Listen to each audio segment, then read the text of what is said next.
Relatos para la reconciliación.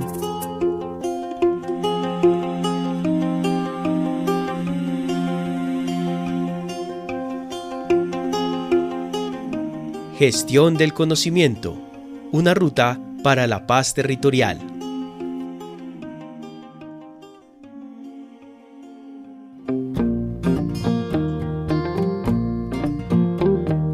La consolidación de la paz es un ejercicio colectivo. Surge desde el reconocimiento de los actores y los saberes territoriales que se han tejido a lo largo de la historia y que se fortalecen con el acompañamiento institucional y la participación.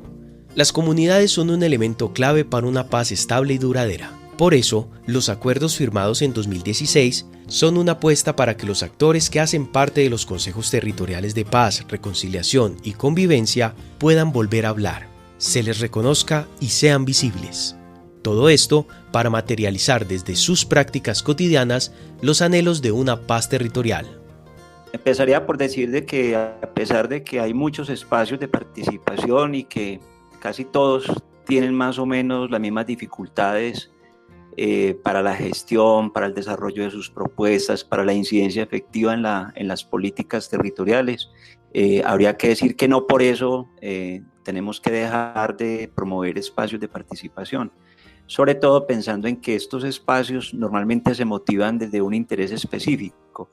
Para el caso que estamos comentando, el interés específico es la construcción territorial de paz.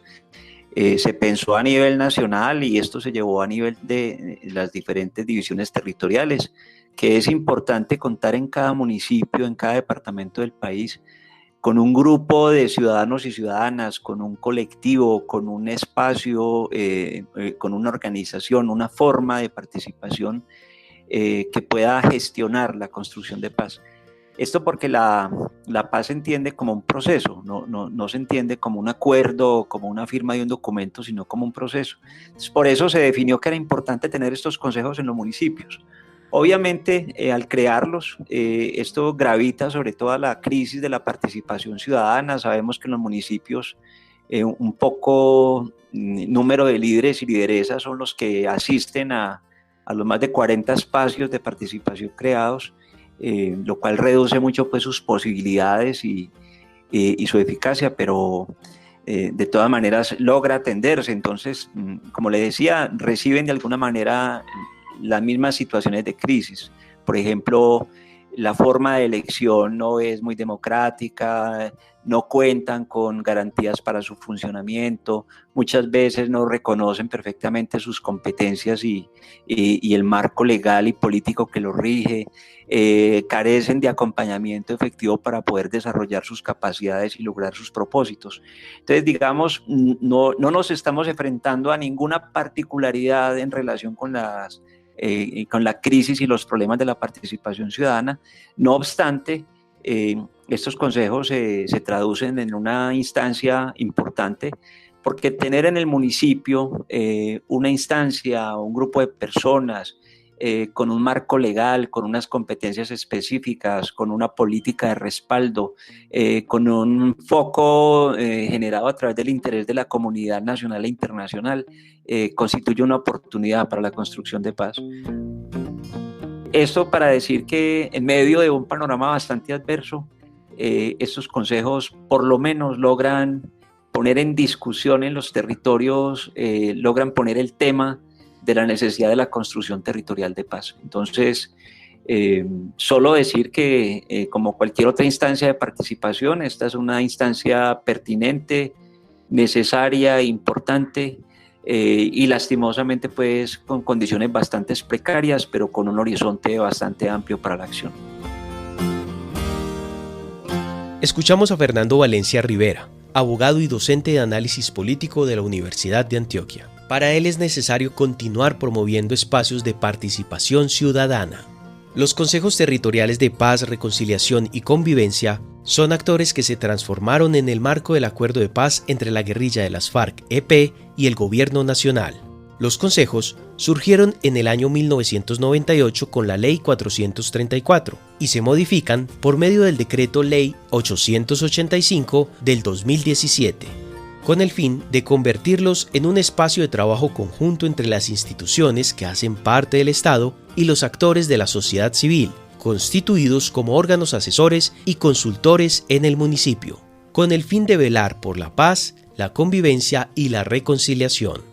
Con esta última normatividad, lo que se busca es que estos consejos logren incluir representantes tanto de la institucionalidad local en los diferentes ámbitos de gobierno como de la sociedad civil ahí localizada pues en el municipio. Por esa razón los consejos municipales pues digamos que son encabezados por el alcalde y tiene parte de sus órganos de gobierno ahí, como el secretario de gobierno, secretario de Hacienda, secretario de Educación. También de la rama del consejo, propiamente del consejo, se busca que estén presentes por lo menos 3 concejales, por lo menos una de ellas debe de ser mujer. También por parte del Estado, miembros de la fuerza pública y de la personería. Y acompañados por miembros o por representantes de la sociedad civil. Y ha sido pues muy fundamental que, digamos que todo esto que estamos diciendo debe de ser, si bien la norma lo menciona como una generalidad, establece que debe de ser leído y visto a la luz de lo que es la realidad del municipio, la realidad territorial, entonces puede variar, pero grosso modo habla de la representación de las organizaciones de la que llaman normalmente las fuerzas vivas, las organizaciones pues indígenas que tengan presencia en el territorio, organizaciones de mujeres, organizaciones étnicas, población con discapacidad, víctimas, LGTBI y demás sectores que tienen, digamos que representatividad y que tienen capacidad en el nivel municipal. Es así como surge el proyecto Fortalecimiento de Capacidades Territoriales para la Construcción de Paz y la Coproducción de Conocimiento Territorial en el sur de Córdoba y Urabá Darién, en el marco de la Alianza Cordupaz y Universidad de Antioquia, como actores comprometidos con el territorio. Este proyecto buscó entrar en contacto con los consejos territoriales de paz, reconciliación y convivencia, para hacer un diagnóstico que permitiera reconocer las posibilidades que tienen los consejos, de mejorar las capacidades y de desarrollar acciones territoriales. Alejandro Pimienta Betancur, profesor asociado al Instituto de Estudios Regionales y coordinador del proyecto, explica lo que identificaron conjuntamente a los consejos municipales en el sur de Córdoba y Urabá Darién. Entonces este fue un proceso en el cual en el diagnóstico especialmente encontramos, eso fue a finales del año 2019, principios del 2020 que se realizó este diagnóstico, encontramos que los consejos se encontraban en un momento de incertidumbre, no solamente de su propio papel y la posibilidad que tenían de incidir en las políticas locales de construcción de paz y de acompañar, sino una incertidumbre generada que ofrece más a dinámicas regionales y a dinámicas nacionales de las garantías del cumplimiento de lo pactado en los acuerdos de paz. Entonces había una gran desconfianza, eso generaba una gran desconfianza, o sigue generando una gran desconfianza con la institucionalidad, especialmente con la institucionalidad del nivel nacional, porque se reconoce que el actual gobierno no está comprometido con lo pactado en los acuerdos y eso impacta localmente en términos de generar incertidumbre y desconfianza con la institucionalidad. Fue un primer elemento que se observó. Un segundo elemento importante que se observó es que ya más de la dinámica, que muy asociado a las dinámicas más tradicionales de la participación ciudadana, con otras instancias y escenarios de participación que se han tenido en los territorios, es que esta nueva, digamos que infraestructura social de los consejos, pues se conforma y hereda las formas organizativas locales que han sido allá pues, en los territorios de más vieja data. Por ejemplo, la forma como se dan los liderazgos, donde hay unas críticas grandes a la a la falta de relación que hay entre los actores que son los representantes de unos sectores y la liga o el vínculo que tienen con el sector que representan. Hay una gran pregunta en los consejos sobre por qué esas personas estaban representando qué o cuáles sectores y ciertas fracturas de la institucionalidad más a nivel local, en general por la crisis de representación del Estado. Y finalmente, un tercer elemento que se halló en todos los consejos territoriales fue que estos consejos pues se entendían más como una suerte de tecnificación de la participación y que tenían una debilidad un poco estructural, que tenían entonces un poco el reto de fortalecerse y que vienen siendo muy agenciados más desde las entidades nacionales como la agencia, como la ART y como las otras agencias que dinamizan estos procesos y que no logran tener una intencionalidad propia. El Consejo apenas la estaba como tratando como de construir. Entonces, básicamente, esos fueron como los tres grandes elementos que se encontraron en el diagnóstico.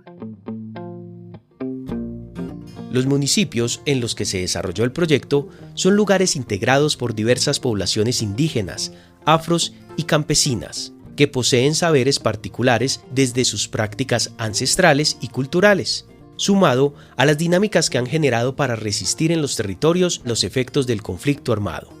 Si bien está latente la amenaza para las comunidades, la construcción de paz cobra más sentido cuando las mismas organizaciones de base siguen generando estrategias y formas de consolidar la paz, aún en medio de la incertidumbre frente a la implementación de los acuerdos.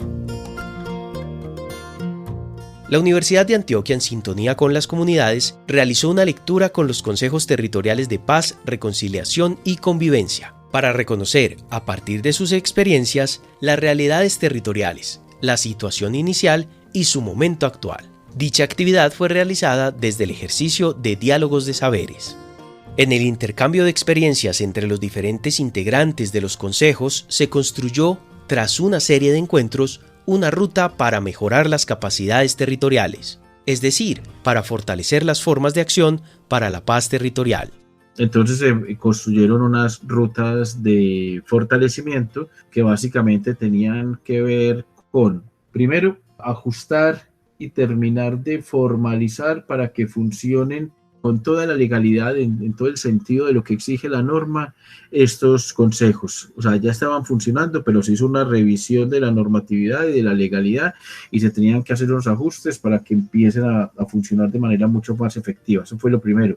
Segundo, que se acompañó y la ruta debe de buscar que hagan una adecuada lectura de su contexto, de cuáles son de cuál es el papel que les corresponde y las funciones que tienen como consejo y que actúen en consecuencia para incidir en la construcción de las políticas locales de paz. Ese fue un segundo elemento, la lectura territorial y la lectura de coyuntura. Y un tercer elemento tenía que ver más con la capacidad, un poco más como con la capacidad de gestión que ellos podían tener y con su cualificación, como leerse a sí mismos como unos actores que entroncan en un territorio y que deben de generar sinergia con otros actores que están presentes allá, desde los actores de las agencias del nivel nacional, los actores incluso que están presentes allá a nivel internacional y con la misma institucionalidad. Entonces, un poco las estrategias de incidencia. En ese sentido, y reconociendo la relevancia que tienen para los territorios estos espacios de participación, es importante que para la implementación de la ruta de fortalecimiento, construida de manera conjunta, se reconozcan los retos que se van a enfrentar y sean visibles las formas de trabajar y cuidar los territorios, herramientas claves para la construcción de paz. Fernando identifica algunos de los retos claves que tienen los consejos municipales de paz, reconciliación y convivencia. Uno son los retos ordinarios propios de las instancias de participación, como es conseguir recursos para su funcionamiento, conseguir respaldos políticos para la incidencia, lograr unos espacios y unos niveles de condiciones para fortalecer su organización y construir toda su propuesta. Ese es como el primer reto que tienen estos consejos. En segundo lugar, tienen un reto político grandísimo que es posicionar la paz, la construcción de paz como un asunto de interés prioritario en los territorios. Lastimosamente, digamos, en el país, toda la ola de la construcción de paz fue perdiendo fuerza con el relevo de gobierno nacional, fue pasando como a un segundo plano, la paz empezó a convertirse algo así como en un bien lejano, secundario, y esto pues obviamente le ha restado muchísima fuerza al papel y a la posibilidad de los consejos de paz. Entonces, digamos, un reto grande es procurar el posicionamiento de la paz como un interés prioritario, legítimo y necesario para la población, para el territorio y, digamos, para todo el desarrollo sostenible y la democracia. Y otro reto que es fundamental es poder incidir en los planes de desarrollo territorial. Estos consejos tienen en la formulación de estos planes de desarrollo que se están aprobando actualmente y que arrancan para los próximos 4 años, la oportunidad de incluir ahí piezas, componentes que puedan ser utilizados efectivamente para la construcción de paz, por ejemplo, como formular una política territorial de paz, destinar recursos a procesos como la convivencia, la reconciliación, la gestión de la memoria, el desarrollo rural, etcétera. Es decir, instaurar ahí como algunos de los componentes necesarios para la construcción territorial de paz. Para Fernando, también es de vital importancia que diversas instituciones y organizaciones acompañen a los consejos, pues esto les permitirá consolidar las propuestas que tienen como prioridad la construcción de paz. Este proyecto, como lo dijo Alejandro, significó un primer diagnóstico que permitirá trabajar en pro de los consejos desde ellos mismos, para fortalecerse y empezar a incidir en los diferentes espacios con el fin de acercarse a una paz territorial real, desde sus cosmovisiones. Seguiremos trabajando en pro de la construcción de la paz territorial, tratando de dotarlo de sentido y básicamente buscando generar capacidades territoriales para esa necesaria apropiación local y construcción más en el nivel de las personas y de las instituciones. Y para los consejos territoriales, en este momento lo que seguirá será la implementación de los planes de mejoramiento que hemos construido con ellos. Entre lo que sigue será procesos de asistencia técnica y acompañamiento a los consejos para que puedan cumplir con su labor, continuar con procesos de formación ciudadana y de capacitación y generar los recursos financieros necesarios para que puedan cumplir con su labor. Las problemáticas a las que se enfrenta la implementación de los acuerdos de paz son la inseguridad en los territorios y la necesidad de acompañar a los diferentes actores. A pesar de esto, el compromiso de la Universidad de Antioquia es seguir desarrollando acciones para contribuir a la generación de capacidades territoriales, para la apropiación social y aportar a la construcción de paz desde abajo. Para los consejos municipales de paz, reconciliación y convivencia, comienza una etapa de fortalecimiento al incorporar esta ruta, construida para que la participación como derecho se siga cumpliendo y desde ella se siga trabajando para la construcción de paz.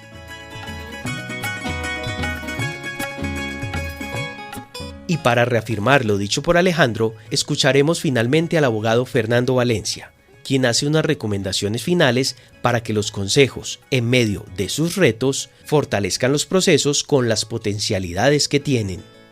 Pues la primera es procurar autonomía, procurar cierta independencia en su funcionamiento. Normalmente estos consejos son muy dependientes de la administración municipal, a pesar de que tienen una estructura y unas facultades para no depender de ella completamente. Eso es importante, o sea, ganar una cierta autonomía, por ejemplo, logrando que haya un rubro específico para el funcionamiento del consejo en el presupuesto y el plan de desarrollo.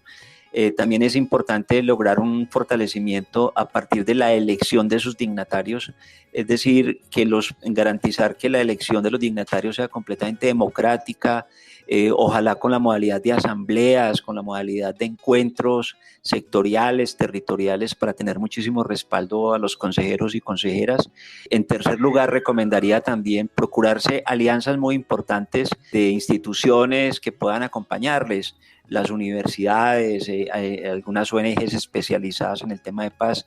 Esos acompañamientos pueden transferir muchísimas capacidades. Y finalmente, creo que una potencialidad grande la tienen en articularse a nivel de estructura nacional, a nivel de redes. Por ejemplo, un Consejo de Paz municipal adquiere inmediatamente una línea de relación con el Consejo Nacional de Paz y con otros consejos territoriales de paz. Entonces, actuar en red y sobre todo articularse a la estrategia del Consejo Nacional de Paz puede ser una oportunidad importante para fortalecer las capacidades de los consejos territoriales. Creo que es importante como acentuar algo, o sea, digamos, la dinámica de participación que se ha presentado en lo transcurrido de este año ha generado unas condiciones excepcionales, ¿cierto? Con muchísimos obstáculos por el tema del aislamiento y el distanciamiento que se ha impuesto por causa de la pandemia. Entonces es importante que los consejos se piensen en métodos alternativos, que gestionen herramientas para mantener la participación vigente. En medio de esta situación es no solo posible, sino necesario mantener vigente la participación, porque es la única forma, pues, como de construir efectivamente procesos democráticos.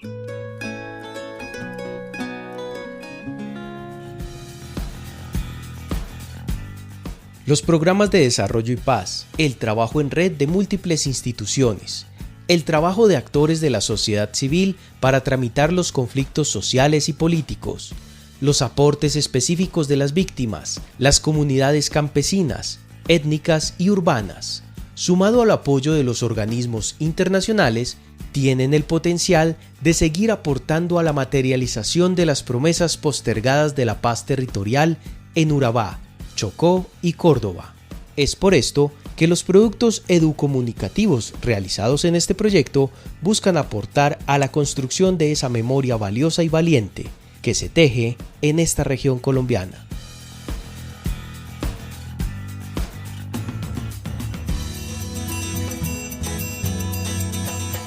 Este podcast es realizado en el marco del proyecto Fortalecimiento de Capacidades Locales para la Construcción de Paz y la Coproducción de Conocimiento Territorial en el sur de Córdoba y Urabá, Darién, con el apoyo financiero de la Unión Europea a través de la Agencia de Cooperación Alemana GIZ. Su contenido es responsabilidad exclusiva de la Universidad de Antioquia y no refleja la línea institucional de la Unión Europea ni de GIZ. Guión: Gladys Seña Solano. Realización: David Berrío. Agradecimientos a Programa de Desarrollo y Paz de Córdoba y Urabá, de la Urbe, a la Facultad de Comunicaciones de la Universidad de Antioquia, a los consejeros y consejeras de paz de los municipios del sur de Córdoba, Urabá, Darién, al Grupo de Estudios del Territorio, al Instituto de Estudios Regionales INER y a la Universidad de Antioquia. Pueden encontrar la serie completa en www.territoriolaburaba.org. Relatos para la reconciliación.